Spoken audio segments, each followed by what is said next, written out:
మనందరికీ తెలిసిన విషయమే. అదేంటంటే ఇంటర్నెట్లో మనకు కనిపించే ప్రతిదీ కూడా మనం నమ్మకూడదు. ఎందుకంటే అందులో కొన్ని నిజాలుంటాయి, కొన్ని అబద్ధాలుంటాయి. కానీ మనకు తెలియని మరొక విషయం ఏమిటంటే మనకి మన స్కూల్లో చెప్పే వాటిని కూడా కొన్నిసార్లు నమ్మకూడదు, టెక్స్ట్ బుక్ లో చెప్పేవి కూడా నమ్మకూడదు. ఎందుకంటే వాటిలో కొన్ని ఎగ్జాగరేట్ చేసి ఉండవచ్చు, ఎందుకంటే కొన్నిట్లో మిస్ఇన్ఫర్మేషన్ ఉండొచ్చు, కొన్ని అయితే అసలు ఎందుకు చెప్తున్నారో తెలియకుండా చెప్తూ ఉండొచ్చు. For example, great Wall of China ఉంది, అది స్పేస్ నుంచి కనిపిస్తుందని చెప్తూ ఉంటారు. బట్ అది నిజమా? కాదు. ఆల్బర్ట్ ఐన్స్టీన్ చాలా పెద్ద జీనియస్, కానీ అతను మ్యాథ్స్ క్లాస్ ఫెయిల్ అయ్యాడని హై స్కూల్లో చెప్తూ ఉంటారు. అది నిజమా? కాదు. ఈ రోజు ఇలాంటి కొన్ని మిత్స్ గురించి కంప్లీట్ డీటెయిల్స్ తెలుసుకుందాం. సో ఈ మిత్స్ అన్నిటిని కూడా కంప్లీట్ గా బస్ చేద్దాం. వీడియోలోకి వెళ్లే ముందు మన ఛానల్ ఇంకా ఎవరైతే సబ్స్క్రైబ్ చేయలేదో ప్లీజ్ సబ్స్క్రైబ్ చేసుకోండి. పక్కనే కనిపిస్తున్న బెల్ ఐకాన్ ని క్లిక్ చేసుకోండి. మన వీడియోస్ అన్ని నోటిఫికేషన్ లో వచ్చిన వెంటనే మీరు చూడొచ్చు. ఇంక లేట్ చేయకుండా వీడియోలోకి అయితే వెళ్ళిపోదాం. Welcome back to my channel. నేను మీ యాక్టర్ వంశీ కుమార్.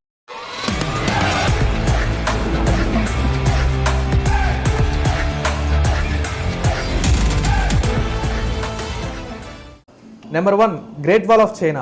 మనకు ప్రపంచంలో వింతలు అనగానే ఇవే గుర్తొస్తాయి. మచ్చు పిచ్చు, పిరమిడ్స్, ఆ తర్వాత గ్రేట్ వాల్ ఆఫ్ చైనా గుర్తొస్తూ ఉంటుంది. మనకి గ్రేట్ వాల్ ఆఫ్ చైనా గురించి మరొక మాట ఎక్కువగా వినిపిస్తూ ఉంటుంది. అదేంటంటే దీన్ని మనం స్పేస్ నుంచి చూసినా గానీ ఇది మనకి చాలా క్లియర్ గా కనిపిస్తుందని. నిజంగా గ్రేట్ వాల్ ఆఫ్ చైనా అంత గ్రేటా అంటే కాదు. అదంతా కూడా చరిత్ర మనకు చెప్పిన ఒక అబద్ధం. నిజంగా ఈ గ్రేట్ వాల్ ఆఫ్ చైనా మన భూమి యొక్క అవుటర్ అట్మాస్ఫియర్ ని దాటి గనక మనం వెళ్ళినట్లయితే అక్కడి నుంచి కూడా కనిపించదు కనీసం. పోనీ మన భూమికి దగ్గరగా ఉన్నది చంద్రుడు. చంద్రుడి మీద గనక వెళ్ళి మనం చూసుకుంటే అస్సలు కనిపించదు. ఈ విషయాన్ని నాసా వాళ్ళు కూడా కన్ఫర్మ్ చేయడం జరిగింది. ఇది మనం నార్మల్ చూపుతో గనక దీన్ని చూసినట్లయితే ఇది స్పేస్ నుంచి ఏ మాత్రం కూడా కనిపించదు. అఫ్ కోర్స్ ఇది 21,196 కిలోమీటర్ల లాంగ్ ఉంటుంది. బట్ అయినప్పటికీ కూడా ఇది కనిపించదు మనకి. ఎందుకంటే ఈ మాస్టర్ పీస్ అనేది లెంత్ ను కలిగి ఉంటుంది, కానీ విడ్త్ ను కలిగి ఉండదు. దీని బాటం పార్ట్ దగ్గర దీని యొక్క విడ్త్ కేవలం 20 అడుగులు కాగా పైకి వచ్చేసరికి అంటే టాప్ ప్లేస్ కి వచ్చేసరికి దీని యొక్క విడ్త్ కేవలం 16 అడుగులు మాత్రమే. సో ఇది స్పేస్ నుంచి ఎలా కనిపిస్తుంది ఇంత చిన్నగా ఉంటే? ఈ మిత్ అనేది ఎక్కడ మొదలైందంటే 1754వ సంవత్సరంలో మొదలైంది. నిజానికి అప్పటికే మనం శాటిలైట్స్ ని తయారు చేయలేదు, చంద్రుడి మీదకి వెళ్ళాలనుకోలేదు, అసలు స్పేస్ గురించి ఏమీ ఎక్స్ప్లోర్ కూడా చేయాలనుకోలేదు. అది అప్పట్లో అందరూ నమ్మాల్సి వచ్చింది. సో ఎలాంటి ఆధారం లేకపోవడం వల్లనే అదే కొనసాగుతూ వచ్చింది. సో ప్రెసెంట్ మన దగ్గర పూర్తి స్థాయిలో టెక్నాలజీ అందుబాటులో ఉంది కాబట్టి అందరికీ అర్థమవుతుంది ఏది నిజమో ఏది అబద్ధమో. సో ఒకటైతే మనం యాక్సెప్ట్ చేయాలి, అదేంటంటే ఈ గ్రేట్ వాల్ ఆఫ్ చైనాని చూడటానికి సంవత్సరానికి 10 మిలియన్ల మంది అంటే 1 కోటి మంది విజిటర్స్ వస్తున్నారు. ఒక్క కరోనా సంవత్సరంలో తప్పించినట్లయితే ఎంతమంది వచ్చినా సరే ఇది స్పేస్ నుంచి మాత్రం కనిపించదు. Number 2, George Washington. అంటే పీనట్ బటర్ ని కనిపెట్టిన వ్యక్తి కాదు, అమెరికా యొక్క ప్రెసిడెంట్ అయిన George Washington. And of course America యొక్క ఫౌండింగ్ ఫాదర్ అని కూడా ఇతనికి పేరైతే ఉంది.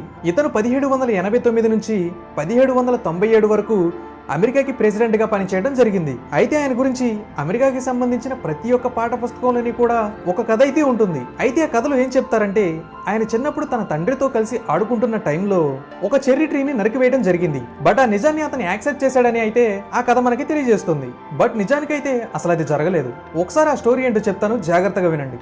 జార్జ్ వాషింగ్టన్ కి 6 ఏళ్ల వయసు ఉన్నప్పుడు అతని తండ్రి ఒకరోజు జార్జ్ కి ఒక చిన్న గొడ్డల్ని ఇవ్వడం అయితే జరిగింది. అయితే ఆ గొడ్డల్ని కూడా జార్జ్ యొక్క పుట్టినరోజు సందర్భంగా ఇచ్చాడంట. ఎవరైనా పుట్టినరోజు సందర్భంగా గొడ్డలను అయితే ఇస్తారా? సో అదైతే పక్కన పెట్టండి. జార్జ్ తండ్రికి ఎంతో ఇష్టమైన ఒక చెర్రీ ట్రీని నరికివేయడం అయితే జరిగిందంట. అండ్ జార్జ్ వాళ్ళ తండ్రికి చాలా కోపం వచ్చింది అండ్ ఇమీడియట్ గా జార్జ్ ని తిట్టడం మొదలు పెట్టాడు. సో జార్జ్ అది నేను చేయలేదని అనుకుండా ఒక మాట అయితే చెప్పడం జరిగిందంట. అదేంటంటే నేను అబద్ధం అనేది చెప్పనన్నాడంట. I cannot tell I lie. ఈ పదం అనేది అమెరికాలో బాగా పాపులర్. నిజానికి నేను చెప్పలేననే పదమే పెద్ద అబద్ధం. ఎందుకంటే జార్జ్ వాషింగ్టన్ చరిత్రలో ఇటువంటి సంఘటన అనేది లేదు. నిజానికి కథ రాసిన వ్యక్తి పేరు మ్యాజోన్ లాకే బీబ్స్ అనే ఒక వ్యక్తి. ఇతను ఒక బయోగ్రాఫర్. ఇతనేంటంటే జార్జ్ వాషింగ్టన్ గొప్పోడే, కానీ అతని గురించి ఇంకా గొప్పగా చెప్పాలనే ఉద్దేశంతో జార్జ్ వాషింగ్టన్ యొక్క కథని ఎగ్జాగరేట్ చేసి చెప్పడం జరిగింది. సో దాంట్లో భాగంగానే ఈ స్టోరీని యాడ్ చేశారు. అంటే జార్జ్ వాషింగ్టన్ యొక్క హానెస్టీ గురించి అందరికీ తెలియజేయాలనుకున్నాడు. అందుకే అతని యొక్క గుడ్ నేచర్ గురించి అందరికీ గొప్పగా తెలియజేయాలనుకుని ఈ కథనైతే సృష్టించడం జరిగింది. కానీ చాలా మంది ఇదే నిజం అనుకుని నమ్ముతూ ఉన్నారు ఇప్పటికీ కూడా. Number 3, Egypt pyramids. ఈ ఈజిప్ట్ పిరమిడ్స్ ఎవరు నిర్మించారని మనల్ని అడిగితే మనం టక్కున ఒకే మాట అంటాం, అదేంటంటే పురాతన కాలం నాటి ఈజిప్టియన్స్ నిర్మించారని. వాళ్ళలో బాగా డబ్బున్న వాళ్ళు వాళ్ళ స్లేవ్స్ ని వాళ్ళ దగ్గర పనికి పెట్టుకుని హెవీ స్టోన్స్ ని అక్కడ పెట్టేలా చేసి వాళ్ళను ఉపయోగించుకుని ఈ పిరమిడ్లను నిర్మించడం జరుగుతుందని అయితే చాలా మంది చెప్తూ ఉంటారు. కానీ అది నిజమా అంటే కాదు. నిజానికి ఈజిప్ట్ పిరమిడ్లను నిర్మించింది స్లేవ్స్ కాదు, చాలా మంది ఇంజనీర్లు అనే విషయం కూడా మనకు తెలిసిందే. కానీ వాళ్ళు ఇంజనీర్స్ మాత్రమే కాదు, వాళ్ళు ఒకరి కింద పని చేయలేదు. వాళ్ళందరూ కలిసి పనిచేయడం జరిగింది. 19వ శతాబ్దం వరకు శాస్త్రవేత్తలందరూ కూడా అక్కడ పనిచేసిన వాళ్ళు వేరొకరి కింద పని చేయడం జరిగింది, వేరొకరు చెప్తేనే పని చేయడం జరిగిందని అభిప్రాయపడ్డారు. నిజానికి విషయం ఏమిటంటే అక్కడున్న ప్రజలందరూ కలిసి దీన్ని నిర్మించాలని అనుకున్నారు. ఎందుకంటే ఇది ఒక ల్యాండ్ మార్క్ లాగా ఉపయోగపడుతుంది కాబట్టి. సుమారుగా 85 ఏళ్ల పాటు దీన్ని నిర్మించడం జరిగింది. 2085 నుంచి 2504 BC వరకు దీన్ని నిర్మించడం జరిగింది.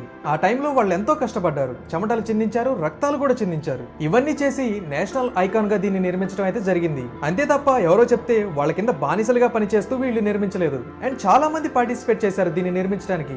ఎవరైతే రాళ్లను మోస్తే, ఎవరికైతే ఫిజికల్ గా అంత భారీ పనులు చేయలేరో వాళ్ళందరి కోసం ఫుడ్ ప్రిపేర్ చేయడం జరిగింది. అండ్ కొన్ని సార్లు సెక్యూరిటీ గార్డ్స్ గా పనిచేయడం జరిగింది. కొంతమంది గుర్రాలను వేసుకుని చాలా దూరం ప్రయాణించి ఈ పిరమిడ్ కి కావాల్సిన స్టోన్స్ ను, మెటీరియల్స్ ని కూడా ఎక్కడ ఉందో తెలుసుకుని వచ్చేవారు. సో ఇలాగా వేరు రకాలుగా పనులు చేసేవారు. ఇలాగా అందరూ కష్టపడి ఈ పిరమిడ్లను నిర్మించడం జరిగింది. సో ఎనిష్మెంట్ వరల్డ్కు సంబంధించి ఇప్పటికీ కూడా మిగిలి ఉన్న ఏకైక పురాతన చారిత్రకమైన కట్టడం.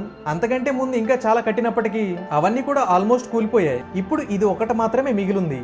Number 4, Loch Ness monster. Loch Ness monster గురించి మనందరికీ కూడా తెలిసిందే. ఇది మిస్టీరియస్ సీ క్రియేచర్. అంటే సీ క్రియేచర్ కూడా కాదు, ఇది ఒక వాటర్ క్రియేచర్. దీన్ని ఒక లేక్ లో చూసినట్లుగా కొంతమంది పుకార్లు కూడా పుట్టించడం జరిగింది. అండ్ దీన్ని చూసి అది చాలా మంది నిజమే అనుకోవడం కూడా జరిగింది. అండ్ ఆ తర్వాత ఏంటంటే ఇది నిజం కాదనే విషయం అయితే మనకు అర్థమైంది. అండ్ స్కాట్లాండ్ లో ఫోటో తీసిన ఒక వ్యక్తి ఇది ఒక మిస్టీరియస్ క్రియేచర్ అనేది తెలియజేయడం జరిగింది. కానీ నిజానికి 6వ శతాబ్దం నుంచే ఇటువంటి జంతువు గురించి కొన్ని రూమర్స్ అయితే ఉన్నాయని తెలియజేయడం జరిగింది. సో దాని కారణంగానే ఇది నిజమై ఉండొచ్చు అయితే అప్పట్లో చాలా మంది నమ్మటం అయితే జరిగింది. కానీ ఫోటో తీసిన వ్యక్తి పేరు రాబర్ట్ కెన్విత్ విలియమ్స్ అనే ఒక వ్యక్తి 1934లో దాన్ని తీయడం జరిగింది. అండ్ అది నిజంగానే లార్జరస్ మోన్స్టర్ అని అందరినీ కూడా నమ్మించారు. కానీ దాదాపు 60 ఏళ్ల పాటు అలాగే నమ్మించిన తరువాత 1994లో నిజం ఏంటనేది అందరికీ కూడా అతను బయటికి చెప్పడం అనేది జరిగింది. అంటే చనిపోయే ముందు తన వాళ్ళకి చెప్పి చనిపోవడం జరిగింది. అయితే నిజానికి అతను తీసిన ఫోటో ఫేక్ అని చెప్పి అందరికీ కూడా అప్పుడు తెలిసింది. అయితే ఇంకో ఫోటో కూడా బయటికి వచ్చింది. ఆ ఫోటోలో ఎగ్జాక్ట్ గా లార్జరస్ మాన్స్టర్ లాగే కనపడింది ఒకటి. కానీ ఆ ఫోటో ఎక్కడి నుంచి వచ్చింది? ఆ ఫోటో తీసిన వ్యక్తి కూడా ఇది నిజమనే చెప్తున్నాడు కదా, మరి ఇదెందుకు అబద్ధం అవుతుంది? ఇది కూడా నిజమే అవుతుంది కదా. లార్జరస్ మాన్స్టర్ నిజంగానే ఉంది అని అయితే చాలా మంది అప్పుడు అభిప్రాయపడటం అయితే జరిగింది. కానీ తర్వాత తెలిసిన విషయం ఏమిటంటే అది కూడా ఫేకే. ఆ ఫోటో తీసిన వ్యక్తి పేరు మార్మోడికే వెదరాల్. ఈ మార్మోడికే వెదరాల్ అనే వ్యక్తి అప్పట్లో డైలీ మెయిల్ న్యూస్ పేపర్ తరపున పనిచేసేవారు. అయితే ఆయన ఒక రోజు ఈ మాన్స్టర్ యొక్క ఫుట్ ప్రింట్స్ కోసం ఒక ఆర్టికల్ రాయడం అయితే జరిగింది. అయితే అప్పట్లో ఆ ఫోటో అబద్ధం, ఆ ఫుట్ ప్రింట్స్ అబద్ధం, ఆయన రాసేవి కూడా అబద్ధం అని అతన్ని క్రిటిసైజ్ చేయడం జరిగింది. సో దీన్ని చూసిన తర్వాత ఆ కంపెనీ వాళ్ళు అతన్ని బాగా తిట్టారు. ఆ కంపెనీ మీద, ఆ తర్వాత ప్రజల మీద కూడా రివెంజ్ తీసుకోవాలనే ఉద్దేశంతో అతనేం చేశాడో తెలుసా? ఒక టాయ్ సబ్మెరైన్ ని తీసుకొని ఆ ప్రాంతంలో నీటి లోపల తేలేటట్టు చేసి దాన్ని ఫోటో చేసి బయటికి రిలీజ్ చేయడం అయితే జరిగింది. సో మొత్తం అందరూ కూడా అదే నిజం అనుకుని నమ్మారు. కానీ తర్వాత తెలిసింది అసలు విషయం ఏంటంటే అప్పుడు అందరూ కూడా ఫూల్స్ అయ్యామని అయితే యాక్సెప్ట్ చేయడం జరిగింది. Number 5, Vikings helmets. వైకింగ్స్ గురించి మనం డిస్కస్ చేసుకున్నప్పుడు మనకు మొట్టమొదట గుర్తొచ్చేది ఏంటి? వాళ్ళ యొక్క హెల్మెట్స్, వాటికి ఉన్న పెద్ద పెద్ద కొమ్ములు. ఈ ఇమేజ్ ని చూడగానే మనకు టక్కున అవి వైకింగ్స్ యొక్క ఇమేజ్ అని మనకి అర్థమవుతూ ఉంటుంది. నిజానికి వైకింగ్స్ యొక్క హెల్మెట్స్ కి ఎక్కడ కొమ్ములు అయితే లేవు. ఇదే వాస్తవం. ఇది కూడా యాక్చువల్ గా పుకారే. నిజానికి దీనికి ఒక చిన్న కథ లాంటిది ఉంది. నిజంగా ఈ కథ ఎంత స్ప్రెడ్ అవుతుందని ఆ కథను క్రియేట్ చేసిన వ్యక్తికి కూడా తెలియదు. వైట్ స్ట్రీమ్స్ అనే వాళ్ళు మెయిన్ స్ట్రీమ్ మీడియాలో అప్పుడప్పుడే మెల్లగా పాపులర్ అవుతున్నారు. ఆ కాలంలో చాలా మంది చారిత్రకారులు వీటి గురించి డిస్కస్ చేయడం మొదలు పెడుతున్నారు. సో అప్పుడు ఈ కాన్సెప్ట్ పుట్టింది. తర్వాత చాలా మంది శాస్త్రవేత్తలు ఈ వైకింగ్స్ యొక్క టామ్స్ ని పూర్తిగా వెలుగులోకి తీసి దొరికిన కిరీటాలని స్టడీ చేసినప్పటికీ కూడా వాళ్ళకి ఎక్కడ కూడా ఒక్క హెల్మెట్ మీద కూడా వాళ్ళకి కొమ్ములు అయితే కనిపించలేదు. నాట్ ఈవెన్ ఒక్క హెల్మెట్ మీద కూడా. కాకపోతే ఏంటంటే స్కాండియన్స్ అప్పుడప్పుడు ఇలాగ స్పోర్ట్స్ ఆడేటప్పుడు ఈ టైప్ ఆఫ్ హెల్మెట్స్ అనేది ఉపయోగించి ఉండొచ్చు, ఈ టైప్ ఆఫ్ హెడ్ గేర్ ని వాడి ఉండొచ్చు. కానీ యుద్ధానికి వచ్చేసరికి ఎవ్వరు కూడా ఇలాంటివి మాత్రం వాడలేదు. దానికి మెయిన్ రీజన్ ఏంటంటే ఇలాంటి కొమ్ములున్న ఒక హెల్మెట్ వాళ్ళకే ఇంకా పెద్ద ప్రాబ్లం. ఎందుకంటే శత్రువులు వాళ్ళని ఈజీగా ఐడెంటిఫై చేయడం అనేది జరుగుతుంది. లేదంటే అట్లీస్ట్ వాళ్ళ యొక్క హెల్మెట్ ని చాలా ఈజీగా పట్టుకొని బయటికి లాగేసే అవకాశాలు ఉంటాయి. సో అప్పుడు వీళ్ళకి తలకి ప్రొటెక్షన్ అనేది లేకుండా పోతుంది. సో దాని కారణంగా ఈ బైకింగ్స్ యొక్క హెల్మెట్స్ అనేవి పూర్తిగా డిజాస్టర్ అవుతాయి. సో అందుకని ఇది నిజం కాదని చాలా మంది అయితే నమ్మారు. అండ్ నిజానికి ఇవి అసలు ఎలా పాపులర్ అయ్యాయంటే ఒక ఇమేజ్ అనేది బయటకు వచ్చింది 1800 సంవత్సరాల టైంలో. అప్పట్లో ఒక ఆర్టిస్ట్ ఉండేవాడు, అతని పేరు గోస్ట్రో మ్యానోస్ట్రోమ్. ఈ వ్యక్తి ఒక హార్న్ హెడ్ గేర్ ని వైకింగ్స్ కోసం అని చెప్పి పెయింటింగ్ వేయడం అయితే జరిగింది. ఆ తర్వాత పెయింటింగ్ అనేది బయటికి వెళ్ళి చాలా పాపులర్ అయితే అయింది. అందుకని అప్పట్లో చాలా చాలా మంది అదే నిజం అనుకున్నారు. ఇప్పటికీ కూడా చాలా మంది దీన్నే నమ్ముతూ ఉన్నారు. బట్ అదైతే నిజమైతే కాదు. ఇవే గైస్ చరిత్ర మనకు చెప్పిన ఆ 5 అబద్ధాలు. వీటి గురించి మీరేమనుకుంటున్నారో కింద కామెంట్ అయితే చేయండి. ఈ వీడియో నచ్చితే ప్లీజ్ లైక్ చేయండి, షేర్ చేయండి అండ్ వెళ్ళేటప్పుడు సబ్స్క్రైబ్ చేసుకోవడం మాత్రం మర్చిపోకండి. మరో వీడియోతో మళ్ళీ కలుద్దాం. అంతవరకు ఉంటా ఫ్రెండ్స్.